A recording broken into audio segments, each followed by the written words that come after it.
I'm here to tell you that I've behaved very badly. And I've sent some terrible text messages. Oh, jeez. In that case, you wouldn't be alone, would you? No, I would not be. You're a shoo-in for whatever you're running for. I was going to say, now you're going to run for But I'm going to mayor. run for, I wanted to announce my candidacy for mayor. What a dumbass. Indeed. Although he's not going to withdraw, and I'll bet if he doesn't win, he's going to I'm come very moving close. somewhere else if he wins, so I'm just not doing it. You don't think, you're in the city? No, I'm from a city, but not that city. All right. You don't get a feeling that he's going to take it? He won't win, no. Really? Too many women will just, I mean, no. Hugely forgiving place. Yeah, but I mean, you did it once, we gave you a hall pass, and then you did it again, and again. It's just like, okay. But You know, I went to see Mike Tyson on stage on Broadway in The Undisputed Truth, and while he's spewing the most misogynistic stuff you could imagine, the women in the audience were cheering and loved every minute of it. because it was an act, right? No. It wasn't an act, okay. Anyway, Life that's story. that. Life story. Least likely place for a reality show, CNBC? It may be the least likely place, but what I'll tell you is that this particular show and my business style were a really good fit. And I had the idea to go out and save small businesses with my own money. And I put $2 million up with my own money. And, you know, there's a number of shows out there, which all of you know, where there's, you know, new paint, new tablecloths, and the vodka's better, and people throw stuff, and I mean, you guys have heard them all. But at the end of the day, what the viewer wants to know is, are you willing to put your money where your mouth is? Are you willing to spend the time and roll up your sleeves? And as the viewer, are we going to know what really happens? It's a big difference. In the entertainment business, first rule of thumb is never, ever, ever invest your own money. Well, I'm going to own the businesses that I invest in. So I'm doing it to make a profit, and no pun intended. Well, actually, that was intended. So in episode number 1, which is what you guys were sent the link on, I invest about $1 million. If you called 1-800-CAR-CASH today, which is episode number 1, my call center in Denver would answer it. In the next 30 days, there'll be 70 locations opened up around the country, and we just finished the deal 3 weeks ago. Having a stake in these business changes the dynamics completely. I mean, when Gordon Ramsay comes in, he's out in 3 weeks and they're out of business in 3 months. But in this case, the follow-through is everything. Are there some businesses that are simply not worth saving? Some of the ones that you'll see during the season, I don't invest in. I don't invest in every business that you'll see. I invest in a percentage of them. And there's a couple reasons why I don't. I'm a big believer in people, process, and product. And it's a kind of an overused term, but I live by it. And in most cases, I walk away from deals because I don't like the people. People aren't good. And there's one episode in particular that'll happen later in the season where you sit back and you watch an individual mistreat people and abuse them and operate in a world where he yells at customers and his employees, and I don't want to be part of that, but I want to expose it. Well, what's your track record in this? Have you made any bad investments? I have. I mean, like anybody, I'll give you a quick synopsis. At 9 months old, I was living in an orphanage in Beirut, Lebanon. At 12 years old, I owned a lawn business and I had 10 kids working for me. And at 39, which is what I am now, I own a company called Camping World, which is the largest RV company. I have 6,000 employees. And across time, through between 12 and 39, I've made some mistakes. 2008 and 2009, maybe not for you guys, but for me, were the scariest times I could ever imagine. I thought I was going to lose everything. I thought I was going to be homeless. And you get forced to make decisions that are real. And you're messing with people's lives. And I was laying people off.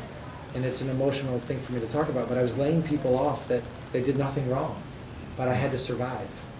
And when you go into these businesses and you have an owner whose doors are about to close and he doesn't want to make very simple changes, it's like, look, we're here, this is it. When did you start believing in yourself? I mean, obviously, there has to, you're your first sale, so when did that happen? It took a while. I had a very rough childhood. And I was kind of a fat kid, I was bullied, but I reinvented myself about 4 times. I weighed 220 pounds when I graduated from the 8th grade, And a summer later, I was 160 pounds.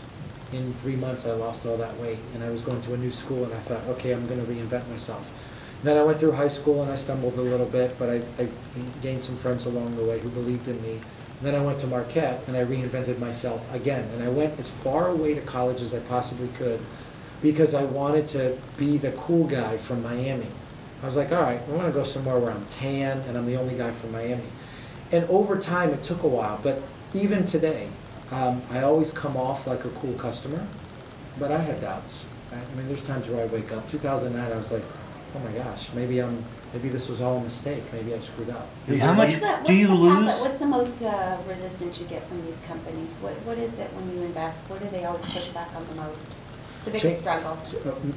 Changing the people, dealing with the people part of it, particularly when it's themselves, right? Will you change your behavior? Or do you understand that you're not a good person? Do you understand that you don't talk to your customers right? Do you understand that you can't stick your hand in the jar and take money out? And they'll say, but it's my business. I had a lady tell me that in a deal that I did, that if I leave, she said to me, if I leave tomorrow, the business crumbles. And I said, well, then that makes you a terrible business leader. Your business should be better without you. And I laughed and said to her, look, if I leave tomorrow, my employees are probably happy because I won't be doing as many stupid things. I mean, things will probably get better. So, you get a lot of resistance with that. More on people than on process. If I could follow up on the reinvention thing, have you ever thought that because of reinventing yourself 4 times during your formative years, you might have lost a really important part of your actual self? No, because I never did. I was very blessed. I had 2 great parents. And my mother was a huge driver. My mother passed away about 2 weeks ago. Yeah, so she won't see the show, which is okay. But what's nice about it is that I live my life with the basic premise that what would she say and what would she do based on what my behavior is. And I never lost the fabric. I have 2 very good friends that I've been friends with since 3rd grade. I'm the godfather to their children. I don't have children myself.